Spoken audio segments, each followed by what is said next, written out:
Good evening, everybody. My name is Susan Schwartz, and I am the Program Director for Pasadena Education Network, PEN. And we are going to be doing a program this evening on high school options in Pasadena Unified. And I'll say first just a few words about who we are. Um, and I'm going to actually stop sharing for a minute and just let you see whose faces I can see. So Pasadena Education Network was founded by parents in 2006. So we're almost 20 years old. My gosh. Our mission is to promote family involvement in public education in the Pasadena Unified School District so all children benefit.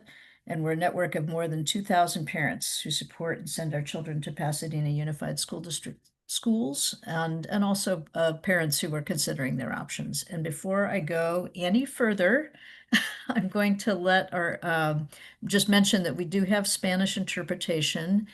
And there is an icon at the bottom of your screen where you can choose a language. And I will let Ada, do you want to make that announcement to the room?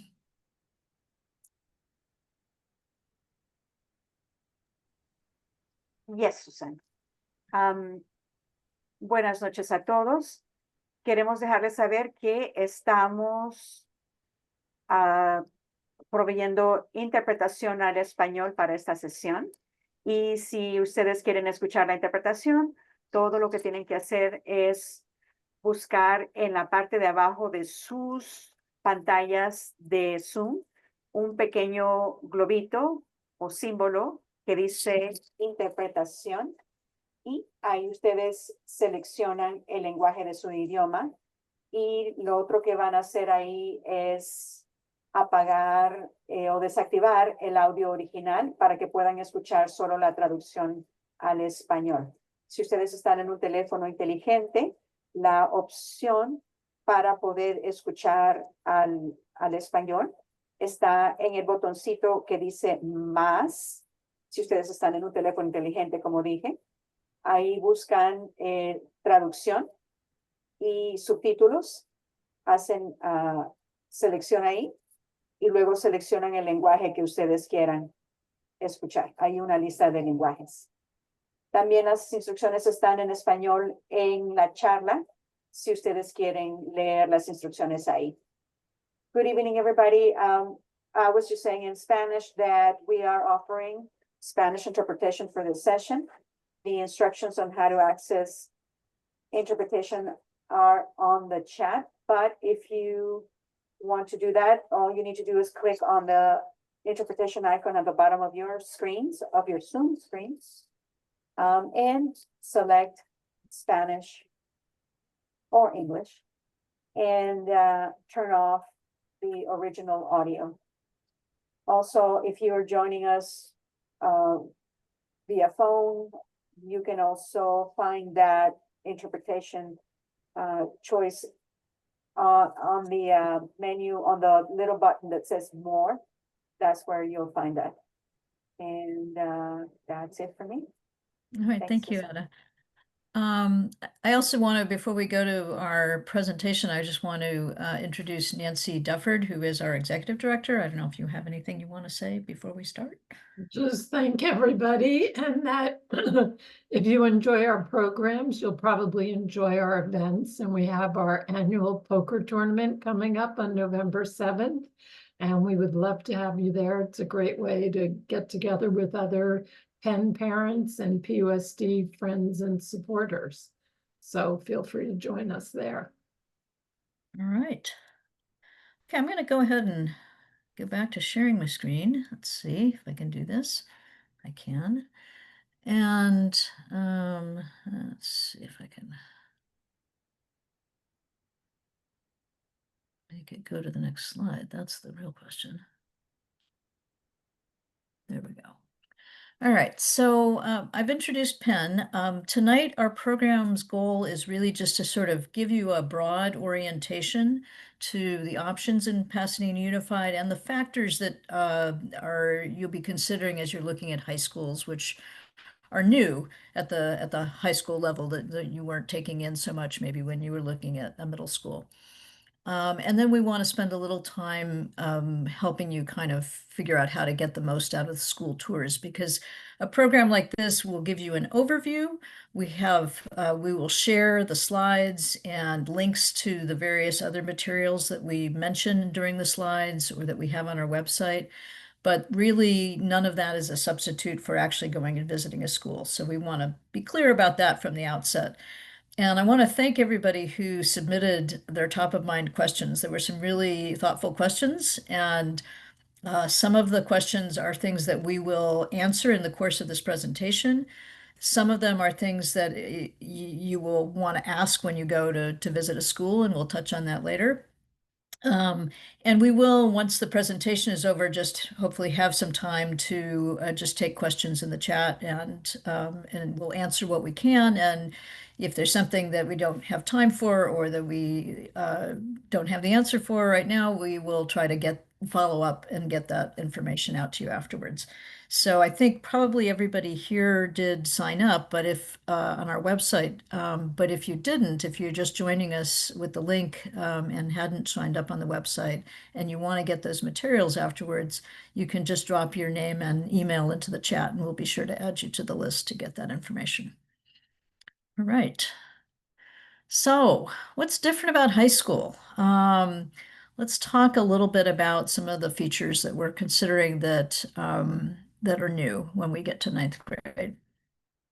Um, Clearly, the first one is there's a lot more going on. So your student has more course options. They have electives. If they choose to be in a college and career academy or pathway, there are academy-specific courses, as well as the opportunity to take their core courses with students in a smaller group. There are honors classes and advanced placement classes. If you're at Blair, there are International Baccalaureate certificate classes. And then there's the whole question about dual enrollment and concurrent enrollment, which a lot of people did ask about. So we will touch on that, those opportunities to take college classes or get college credit as well. And then I just wanted to add for folks whose students may have an IEP, there will be a transitional IEP meeting where you will meet with a specialist who can recommend placement or what it is that your student will need going into high school, if anything. All but Blair of the main high school campuses, 4 main high school campuses do offer extensive support needs programs, and all of the secondary schools do offer specialized academic instruction periods for students with mild to moderate needs who are participating in general ed classes. All right. So one of the things that does come up again and again is people ask about, how does my student get college credit? And I'm kind of jumping ahead to this just because it came up so many times in the questions that people who signed up for this program asked about. So in general, there are opportunities to take both challenging coursework, advanced work, and work that will help your student be college ready and also a good candidate for college at any of the high schools. The options that you will find everywhere are advanced placement courses.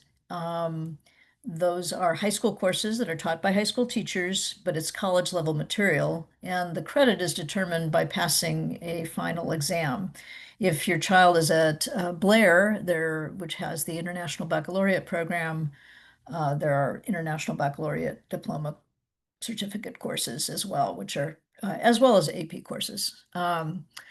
So these are courses that will certainly be look nice on a high school transcript when your student is applying for college. Depending on how your student does on the exam at the end of the course, they may be able to transfer credits towards their college graduation or simply fulfill a prerequisite for a college course. It depends on the college. The other option is dual enrollment and concurrent enrollment. And these are college courses taught by college certificated teachers. And the credit is determined not by a final exam, but by passing the course. And they are transferable college courses. But again, what kind of credit your student might get for them in terms of graduation from college or anything else is going to be subject to the specific college transfer policies. So a lot of public universities, particularly in California, are going to accept those as transferable credits, but it may depend on which college your student is going to go to. All of these things, the challenge, I just want to reiterate that a lot of the challenges uh, wherever your student goes to school, as long as they are taking challenging coursework at a level they can handle, that's going to be a plus for them, both when it comes to applying to colleges and also for preparing them to do college work when they get there. And I just want to mention these pictures at the bottom of the screen on the right. Well, it's my right. I don't know. Is it your right? We have a young woman who was the salutatorian at John Muir High School this past spring who actually earned 4 AA courses. What's the word I want? Degrees, AA degrees. Thank you. Oh my God, slow. While pursuing her high school course of study, just simply by taking college courses at the PCC satellite campus at Muir. On the other side of the screen, we have a young man who just this last month is one of 2 PHS students who just was accepted and offered the opportunity to take a college sort of first year math course at Caltech. He's part of the Math Academy program.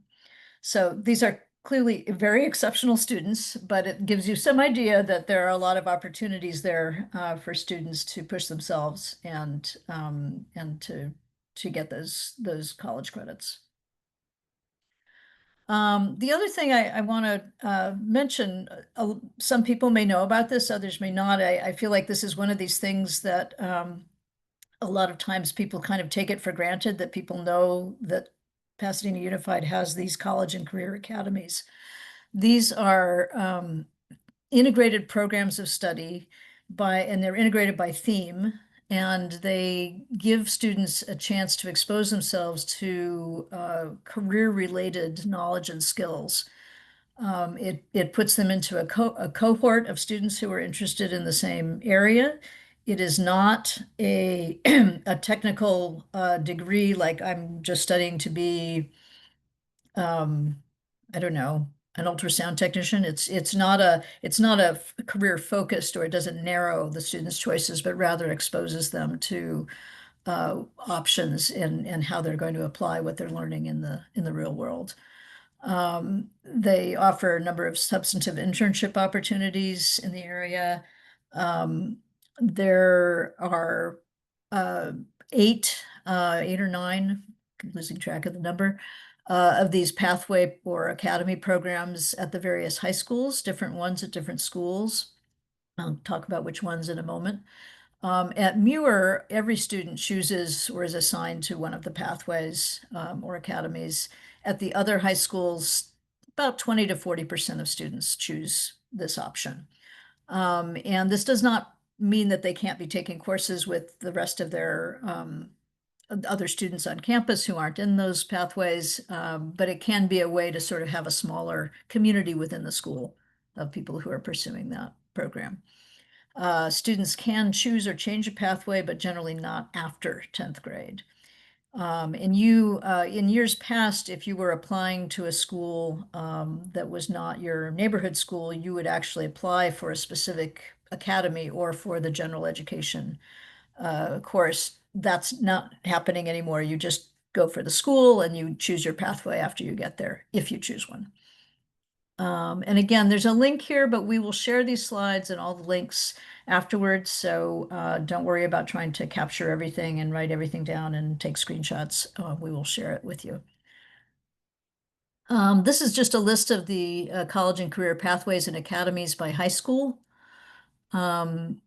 And the only things that are new this year are there's a sports management track as part of John Muir's business and entrepreneurship pathway, and what was previously called the App Academy at PHS is now called Dev Tech, developing technology or development of technology.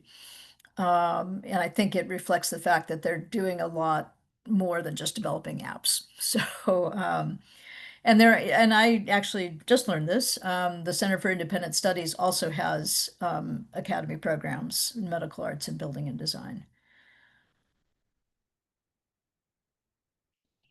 Um, Beyond the courses, obviously, high school is going to be about a more comprehensive experience, playing sports, getting involved in clubs and activities, leadership opportunities, not just through student government, but also by being involved in clubs and sports and other activities, community service. So these things, we do have a resource that is going to list the sports offered at different schools, but some of this stuff does vary a little bit from year to year. So, it's something to sort of just look at year by year.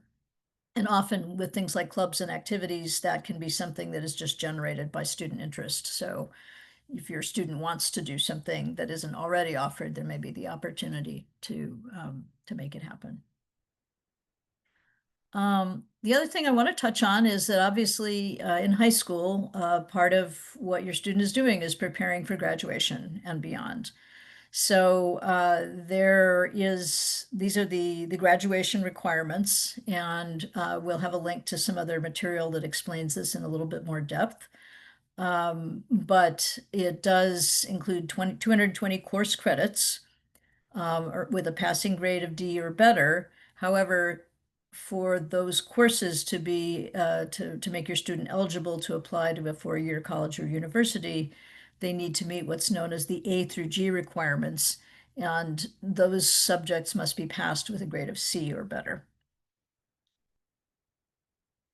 And we will talk a little bit more. We have a program we'll do in the spring where we talk a little bit more about sort of what does that roadmap look like through high school to get to college. So I'm not going to dwell on this stuff right here and now, but I just sort of wanted to make sure that it's something everyone's aware of. In terms of preparing for graduation and beyond, there are resources for your student. In addition to high school counselors who mostly focus on helping students schedule the courses they need to graduate and be college eligible, um, there is an organization called College Access Plan, which is amazing. We've worked with them over the years, and they, CAP for short, they have drop-in centers on all the high school campuses and a number of other programs that they offer to students and their families. It is all free. It is accessible to every Pasadena Unified student. They have a particular focus on trying to make sure that kids who are the first in their family to go to college have the support that they need, but their services are available to every PUSD student. And here's a few graduates from the class of 2025. I just wanted to sort of, here we have our young lady who earned her 4 AA degrees in the course of graduating from high school. We have, I mean, kids at every one of the high schools are able to do amazing things and are doing amazing things. So again, these are the most sort of some very exceptional people. But I want to make very clear that it's not like there's a school for the kids who are going to go to college or go to some fancy university and then, some other school for everybody else. It really is a truly integrated system in the sense that at every school you have opportunities that are quite amazing and support as well for kids who need support. And some of these kids in here may have needed support as well. So I don't mean to sound like those two things are mutually exclusive because they are not. Okay, I'm going to go just sort of I'm going to take a moment and stop sharing and just see if we have any questions just for a few minutes right now over what I've covered so far. We're going to go on to give you a little overview of what each of the high schools offers, and then talk a little bit about what kinds of things to be doing to prepare for and get the most out of tours. But is there any burning question right now about something that I've said or shown so far? And you can pop it in the chat. That's probably the easiest way.